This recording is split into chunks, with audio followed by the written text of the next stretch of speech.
So we got the HSC Podcast top five Emilio Estevez movies. Before we get into it, was this easier or harder than you thought it was going to be? It's harder because there is a block where he did like 10 really good movies, But that was it, pretty much. I mean, there's about 12. That's about 12, but it was like until 1996, and then that was it. right? And like for me, and it's just for me, there's different things I look at when I look at the movies, like how much did you really play in the movie? And also, you know, how good was the movie overall? And so there's a couple things that went into that for me. So let's get into this. Number five, I'll start. Since you started last time. This is a lot of people aren't going to agree with this one, but I love it. And it's Stakeout. Like if you haven't seen Stakeout, like it's one of those movies that you watch it and you feel it the whole time they're doing it, and you're like, you know what it feels like. And it's funny, but it's not funny in like the you're gonna roll on the floor laughing funny. It's like you just get it. Like they just got these little lines throughout the movie, and I'm a fan. And they made a second one, obviously, but so Stakeout it snuck in over some movies that probably could have beat it out, but he was a big part in it, which was what put it in there for me. Because some of the other movies that I would have put in there, he didn't play as big of a part as he did in Stakeout. So I got Stakeout at number five. I have Stakeout at number five. Uh, uh, Well, give him your reasoning. I just remember watching it as a kid a bunch, and it's one of those where it's like it's a buddy cop movie in a way where they're two cops and they're basically it is what you said. It's like they mess with each other so much, and it's just a funny movie for me. And it's a good plot line. I mean, I technically, I guess Richard Dreyfuss is the star of it, but he gets just as much screen time. Right. Equal screen time, which is important when you're talking about that person's best movies. All right. Stakeout number five. We're in cahoots there. What's number four? Well, number four is actually why I came up with this top five because I watched the documentary about the Brat Pack. And what movie was the quintessential Brat Pack movie? And that is St. Elmo's Fire. St. Almost Fire. And he had a huge part in that because he had the whole story with Andy McDowell, and he was the waiter bartender at the St. Elmo's, and he was an integral part of that movie. And so that's why I got St. Elmo's Fire number four. And it's so crazy to think because I'm pretty sure it came out. Okay, it came out in 85, I think. Which is the funny part to me is that Breakfast Club, yeah, they both came out in 85. Right. And Same here. one he plays a high school senior, and one he plays a college Right. graduate from college. So I've seen St. Elmo's Fire so many times. And I'll be honest, I left it off my list. And it was tough because there's so many people in that movie and there's so many storylines in that movie. But you're right, like he does great and he's a big part of it. And I love the movie, so there's nothing wrong with that pick. And the soundtrack is great too. Yeah. Number four for me is it's different. I know a lot of people aren't going to have it in their top five, but I got Mighty Ducks. It's one of those feel good movies, especially from, when we were kids and watching it.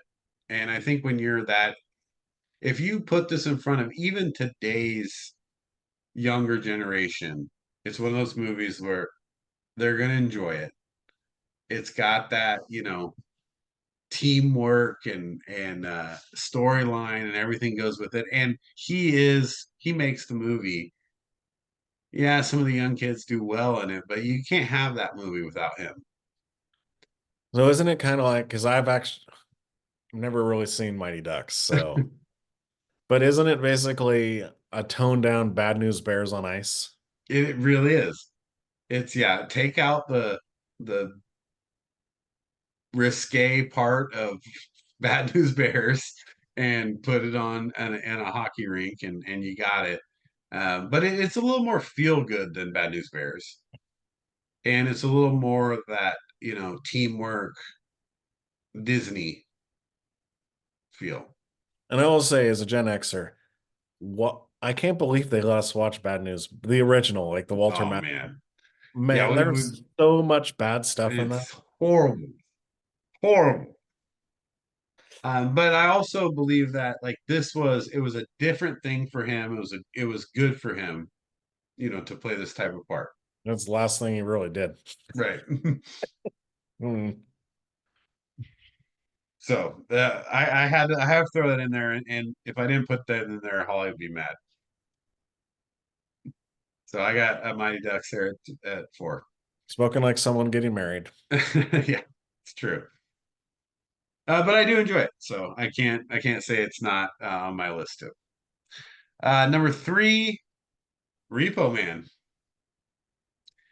It's not the typical number 3 that you would see, but he is the guy in the movie, right? This movie is him. I will say it's not the best screenplay or writing you'll ever see, but that's why I put it in here because I think Emilio makes this movie better than it should have been. This could have been one of those movies that, it's like a 0 on Rotten Tomatoes. But because he did such a good job playing that part, and encompassing what it is to be like that young, getting into this industry type is what it is. It's like, it's not like he's a repo man, been doing it for 30 years, And it's like, you're jumping into an industry. He plays that part of, I'm new at this, but I'm going to do it well.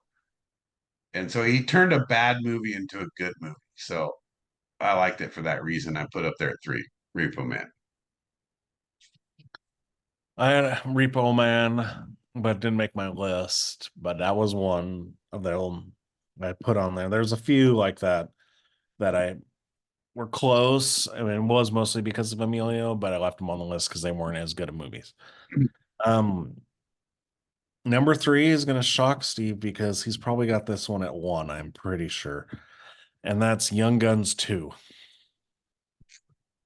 It doesn't get much better than that. Yeah. But for me, Young Guns 2 is great, but I for me it always thinks of that Christian Slater stole that movie. Yeah. So I got it at 3 because it is great, but I like the original better.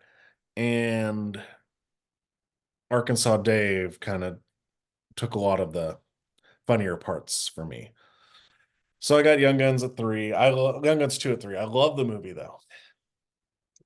I mean, it's really good. It's tough when you have two, 1 and 2 are very good. That doesn't happen a lot. Right. And so when you look at, Lethal Weapon, Die Hard, Young Guns, like these type of 1 and 2s, that's tough to find. Right. So I mean I agree. Christopher Slater did a great job, but dude, he's Billy the Kid. That's true. But have you heard of Arkansas Dave Rudabaugh? Nobody. He's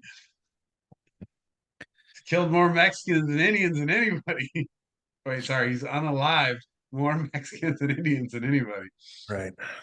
You get banned for that one. All right, number two. What do you got? I got the other quintessential Brat Pack movie, and that's The Breakfast Club. I mean, you can't say much. Breakfast Club is one of the all-time great movies. Yeah. It's a great ensemble cast, and I mean, I think he does best. Most of the movies he does best are in ensemble casts. Yeah. Well, that's a big part of him being able to play within his own part with other people who maybe at sometimes overshadow him.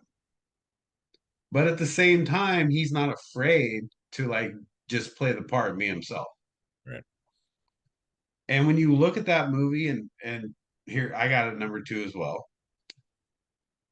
You've got a great cast top to bottom of people coming into their own, but it's also well written,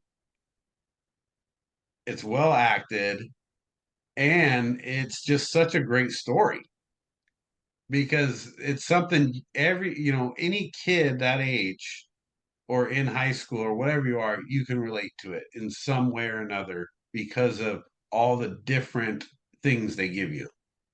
Right. I mean, the whole reading the letter at the end about who they are and everything. Yeah. That's Well, and then they give you each type, and obviously they did it on purpose, but they give you the jock and the stoner and the princess and the nerd and the outcast. Like that's the point, right? And that's to help you understand what high school is all about. And even with the parts of the movie that you may not want to show your kids, like that, if you show a kid like this is what high school is, that's pretty accurate. well, yeah, because it's great because it shows the stereotypes and then they peel back the layers and Right. realize, oh, these aren't these people. Throughout the movie. Yeah. And I mean, I got to be honest with you, I've probably seen it 1,000 times and I Yeah. can quote it beginning to end. Like if you put the movie on, like we could put it on mute and I'll just say it for you. Uh, So great movie. I also have number two. Love it. Such good acting in it. Judd Nelson, just man, I don't know that there's many people who play a part better than he played that part. well, and that's what's amazing. I don't know, this is about Emilio, but Judd Nelson in Breakfast Club plays that part, but then in St. Elmo's Fire, he's like Right. total Plays the opposite. completely opposite. Yeah. I mean, it shows a great range. Yeah. But that particular part, like he nailed it. He nailed it. So number one, no surprise. Like you already broke the surprise. And I tied them together because I didn't want to put both of them on there because I would put Young Guns 1 and Young Guns 2 on my top five. So I just put them together into a number one. Because it's he plays Billy the Kid. He plays with the same thing you said, ensemble cast, right? Great actors, top to bottom. But at the same time, it's like he's still Billy the Kid. And if you like, for us, like we never would know what Billy the Kid is or who he was or anything like that, right? Because it's so far past our time. But in my head, when I watched that movie, I'm like, now I think I know who Billy the Kid was. That's how good he did in that role. Because I Yeah. can imagine Billy the Kid, I can imagine exactly what he did. And you wouldn't have got, without that movie, you wouldn't have got Warren G's Regulate song, Right. right? Yeah. And then you don't get one of the better songs, right? Yeah. So when you look at those little parts, just the little things like when he's like looking in the mirror and he's like, I think I see him. And the dude's like, what? And he's like, yeah, he's right there. And then the guy thinks, oh yeah, you just messed with me, this young kid, because that's what Billy Kid was. Right. Yeah, and then he kills him. So, Young Guns for me has to be number one. Well, that's, I wish I would have been like you because Young Guns is number one for me too. So I should have put them together. But Yeah, and that allowed me to put in another one. That's why I did it. well, since you did it, I'm going to put in another one and I'm going to go Men at Work. Oh yeah. So Repo Man and Men at Work for me were almost interchangeable, even though it wasn't number five, it was number three. Like I could easily pop Men at Work up to number three. Yep. That's where I'm going to put Men at Work at 3 and then put both Young Guns together at Yeah, 1. Because, it's yeah, it's so I, good. you know what the best, I know it's, but for me, it's I can Dean Cameron in that movie. Oh yeah, hilarious. Hey, you guys with the water pistols. Oh, uh, that I mean, again, it's one of the it's a lot like Repo Man. That's why I said it's interchangeable because it's actually more like Stakeout yeah. with that type of comedy. And that's what I think Emilio Estevez was really good at, which I think a lot of probably casting, directors missed out on and understanding like what he was really good at. Right. Yeah, I mean, because that was a great, yeah, Charlie Sheen and him. Right. Keith David is always great. And they got Dean Cameron as the pizza guy. I mean, But it's a quintessential 80s movie. It's not like gonna solve world hunger or anything, but it was just a well, very entertaining movie.